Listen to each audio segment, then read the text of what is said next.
Math 1 EOC practice test number 7.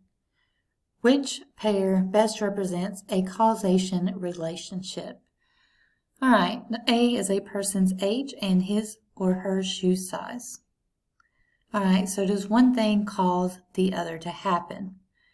So a person's age and his shoe size. As a kid, as the person gets older or the kid gets older, the shoe size would change. But once you're an adult, the majority of your life, you can't really see how that would be related. So let's go on to B. The number of ice cream cones sold and the amount of sunscreen sold. All right, causation. So ice cream being sold does not cause sunscreen to be sold, so I wouldn't think that has anything to do with anything. A is probably not the right answer, but we're going to come back to it. C, the temperature at a football game and the number of hot drinks sold.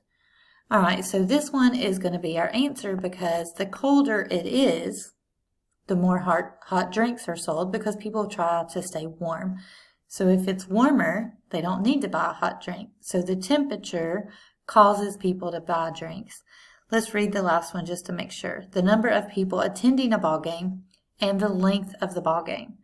So how many attend has nothing to do with how long the ball game is, so there's no causation there.